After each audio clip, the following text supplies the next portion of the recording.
الحمد لله القائل يا أيها الذين آمنوا أطيعوا الله وأطيعوا الرسول وأولي الأمر منكم فإن تنازعتم في شيء فردوه إلى الله والرسول إن كنتم تؤمنون بالله واليوم الآخر ذلك خير وأحسن تأويلا أشهد أن لا إله إلا الله وحده لا شريك له وأشهد أن محمدا عبده ورسوله اللهم صل وسلم على سيدنا محمد وعلى آله وصحبه أجمعين أما بعد فيا أيها المسلمون اتقوا الله أوصيكم وإياي بتقوى الله فقد فاز المتقون قال الله تعالى أعوذ بالله من الشيطان الرجيم يا أيها الذين آمنوا اتقوا الله حق تقاته ولا تموتن إلا وأنتم مسلمون. Muslimin yang dirahmati Allah sekalian, khatib berpesan pada diri sendiri dan hadirin sekalian, marilah kita bersama-sama memperkasakan ketakwaan kita kepada Allah Subhanahu wa taala dengan sebenar-benar takwa, dengan melaksanakan segala perintahnya dan menjauhi segala larangannya. Mudah-mudahan kita mencapai kebahagiaan di dunia dan akhirat. Mimbar Jumaat pada hari ini akan membicarakan khutbah yang bertajuk bijak menyikapi perbezaan pendapat. Hadirin Jumaat yang dirahmati Allah sekalian, perbezaan pandangan berpunca daripada pengaruh seseorang atau sesuatu kumpulan tentang pengalaman, persekitaran, pengetahuan, kemahiran dan kesedaran mereka. Antara faktor yang menyebabkan timbulnya isu perbezaan dan perselisihan pendapat adalah sikap seringkali menonjolkan pemikiran dan paradigma kumpulan masing-masing, tidak meraihkan ideologi politik lain walaupun ia tidak bertentangan dengan syariat, suka dan merasa hebat apabila disanjung, sentiasa merasakan pandangan kita saja betul dan yang lainnya adalah salah. Ini realiti yang berlaku pada hari ini. Terjadinya perselisihan dan perbalahan isu ideologi politik, sama ada secara maya di media-media sosial maupun berlaku di alam nyata dengan pendekatan fitnah, kejam-mengejam, hina-menghina, mencaci kepribadian seseorang, memperlekehkan individu, kumpulan atau organisasi tertentu. Ia seolah-olah menjadi amalan biasa dalam kehidupan tanpa merasa bersalah atau berdosa. Apabila sesuatu isu hangat diperkatakan, maka wujudlah pendekatan merendah-rendahkan maruah dan paling menyedihkan ialah membuka keaiban sesama muslim. Oleh itu, akibat perbezaan dan perselisihan tanpa kita sedari telah menyakiti hati saudara-saudara kita. Perbezaan pandangan perlu didasari dengan semangat mencari kebenaran. Berbincanglah secara harmoni, bukan bertanding mencari yang menang atau yang kalah. Sebaliknya, bermuafakatlah mencari kebenaran dan bermuhasabah atas kesilapan. Justru umat Islam perlu mengutamakan perhubungan ukhuwah Islamiyah dengan menolak provokasi dan tindakan yang boleh mengundang fitnah dalam masyarakat. Muslimin yang dirahmati Allah, Islam adalah ajaran yang menggalakkan umatnya berinteraksi, bergaul dengan menjalinkan hubungan baik, harmoni dan sejahtera dalam kehidupan. Islam menitikberatkan pemuafakatan dan perdamaian kerana mukmin yang sebenar sentiasa menjalinkan persaudaraan dengan bertegur sabar, menziarahi yang sakit atau kematian, menderma, kunjung-mengunjung dan memenuhi jemputan. Amalan ini dapat dilaksanakan tidak kira sesama Islam atau bukan. Oleh itu, langkah interaksi secara tepat apabila berhadapan dengan perbezaan pendapat atau ideologi politik ialah yang pertama, secara asasnya perlu meletakkan hubungan keluarga dan persahabatan mengatasi semua perkara termasuk politik. Islam meletakkan silaturahim dan ukhuwah Islamiyah mengatasi segala-galanya.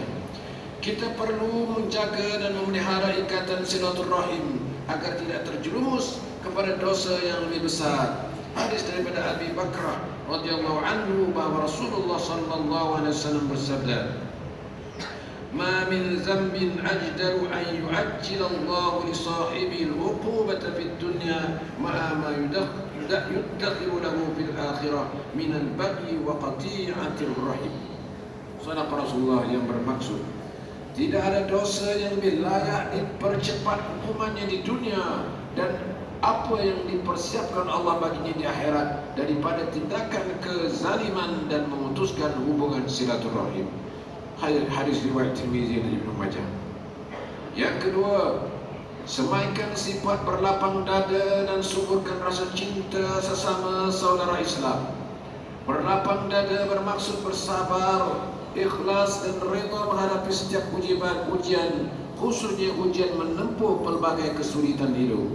Umat Islam diajar berlapang dada dan belajarlah menerima kenyataan dalam semua perkara, termasuk dalam berpolitik sekalipun, yang sering menjadikan kita terlalu fanatik dan lupa adab sebagai seorang Islam. Bahkan Rasulullah SAW melarang kita membangkitkan bibit-bibit permusuhan.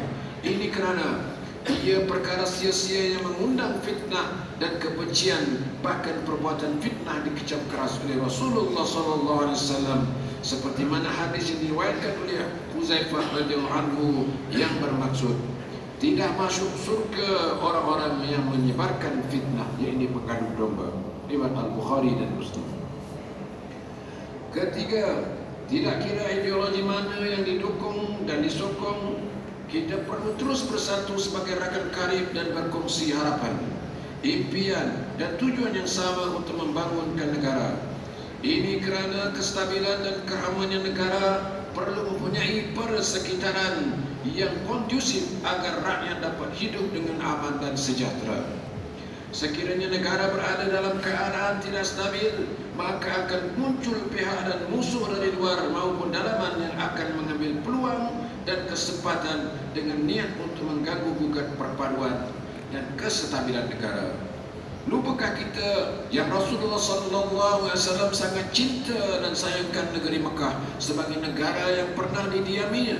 Hadis daripada Ibnu Abbas radhiyallahu anhu bahwa Rasulullah SAW bersabda, "Ma atyabaki min baladin wa ahabbaki ilayya walaula anna qaumi akhrajuni minki ma sakantu ghair." Sadaqa Rasulullah yang bermaksud, aku tidak temui negeri yang lebih baik dari engkau wahai Mekah, dan tidak negeri yang lebih aku sayangi dari Mekah. Kalaulah bukan kerana umatku yang di Quraisy telah menghalauku, aku tidak akan tinggalkan negeri ini. Riwayat Tirmizi. Yang keempat, jauhlah diri daripada membuat fitnah dan kenyataan provokasi serta perbuatan yang menimbulkan ketegangan dan keresahan dalam masyarakat dengan menghina sesuatu kumpulan, budaya, etnik, organisasi atau agama dengan mencetuskan sentimen politik perkauman. Ini bertepatan dengan firman Allah Subhanahu wa taala dalam surah An-Nahl ayat 63. A'udzu billahi minasy syaithanir rajim. Walau syaa'a Allahu laja'alakum ummatan wahidah walakin yudillu man yasha'u wa yahdi man yasha'u wa la tus'alunna amma kuntum ta'malun. Shadaqallahu azim yang bermaksud, dan jika Allah menghendaki, tentulah Dia menjadikan kamu satu umat yang bersatu dalam agama Allah yang satu. Akan tetapi Allah menyesatkan sesiapa yang dikehendakinya menurut undang-undang peraturannya dan lebih petunjuk kepada siapa yang dikehendakinya menurut undang-undang peraturannya. Dan sesungguhnya kamu akan ditanya kelak tentang apa yang kamu telah kerjakan. Yang kelima, perbezaan tidak harus didasari oleh hawa nafsu. Sebaliknya, berusaha untuk mencari kebenaran dan keridhaan Allah Subhanahu wa taala. Oleh itu, perbezaan tidak menjadikan kita berbalah apatah lagi bermusuhan. Sebagai Muslim, kita juga perlu bijak menangani dan menguruskan perbezaan ideologi politik berdasarkan masa, situasi dan tempat. Firman Allah Subhanahu wa taala surah Hud ayat 118. A'udzu billahi minasyaitonir rajim. Walau syaa'a rabbuka laj'alan nasa ummatan wahidah wa la yazaluna mukhtalifin. Shadaqallahu azim. Yang bermaksud, dan kalaulah Tuhanmu wahai Muhammad menghendaki, tentulah dia menjadikan umat manusia semuanya menurut agama yang satu, tetapi dia tidak berbuat demikian, dan kerana itulah mereka terus menerus berselisihan. Muslimin yang dirahmati Allah sekalian, Allah boleh menciptakan manusia dalam satu pola dan corak pemikiran saja, namun dengan sifat Allah yang Maha Penyayang dan Maha Pengasih, Allah berikan peluang kepada manusia untuk merasai kemanisan berbeza pendapat. Perbezaan pendapat sebenarnya manis dan lazat kerana ia menjadikan sudut pandangan kita semakin luas. Jadikanlah perbezaan pendapat itu dapat memartabatkan dan memberikan kekuatan kepada ummah. Ini kerana semua perbezaan pendapat dan pandangan berasaskan kepada dalil dan pemikiran yang kritis. Oleh itu, kita dapati sebagian daripada pemikir Islam menyatakan perbezaan itu jalan kepada perpaduan. Ia membina kekuatan setiap aliran supaya dapat mengambil faedah dan manfaat daripada aliran yang lain. Akhirnya, ia membentuk pemikiran yang matang dan sejahtera. Justru kita perlu menetralkan politik permusuhan dan membina jabatan etnik dan bukannya menjadi wira etnik.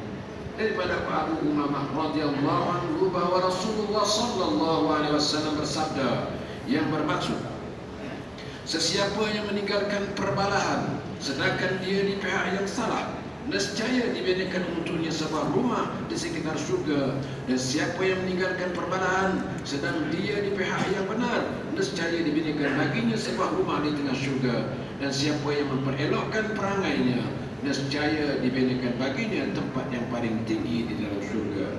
Hadis riwayat Abu Dawud, Tirmizi, Ibnu Majah dan Baihaqi. Hadirin yang berbahagia, kesimpulan dan pengajaran yang dapat kita renung daripada khutbah ini ialah: yang pertama, umat Islam dalam menjawab